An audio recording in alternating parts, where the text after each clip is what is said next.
বর্তমানে আলোচনার কেন্দ্রে জি বাংলার টপার ধারাবাহিক পরিণীতা।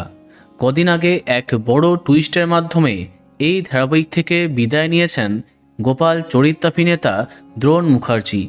হঠাৎ এইভাবে গোপালের মৃত্যু এবং দ্রোণের চলে যাওয়া মানতেই পারছে না দর্শক। কী কারণে গোপাল চরিত্রাভিনেতা দ্রোণকে বাদ দেওয়া হলো, সেই নিয়ে অসংখ্য প্রশ্ন ঘোরাফেরা করছে দর্শকের মনে। অভিনেতা নিজেও চাননি এই রকমভাবে মাঝপথে ধারাবাহিক থেকে বিদায় নিতে, কিন্তু পরিস্থিতি সবসময় একরকম থাকে না, তাই ইচ্ছে না থাকলেও গোপাল চরিত্রটিকে বিদায় নিতে হয়েছে। তবে কি প্রোডাকশন হাউস বা ধারাবাহিকের কারো সাথে মনোমালিন্যের জেরে বিদায় নিলেন অভিনেতা? এইবার সংবাদ মাধ্যমে এই বিষয়ে মুখ খুললেন দ্রোণ মুখার্জি। তার কথায়, তার কোনো উপায় ছিল না, তাই বাধ্য হয়েই হাসি মুখে মেগা ছাড়তে হয়েছে।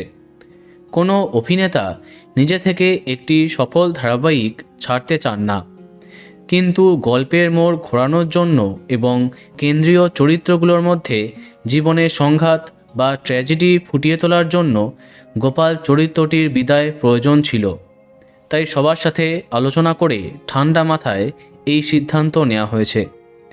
গোপালকে দর্শক যেভাবে আপন করে নিয়েছিলেন, সেটা আমার সারা জীবনের প্রাপ্তি। তার মৃত্যুর দৃশ্য মেগা টিআরপি এবং গল্পের গভীরতা বাড়াতে সাহায্য করেছে, যা আমি পেশাদারিত্বের সাথে গ্রহণ করছি।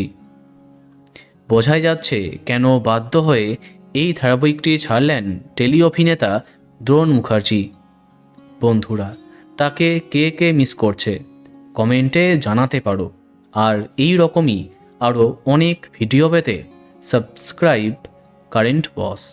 ধন্যবাদ।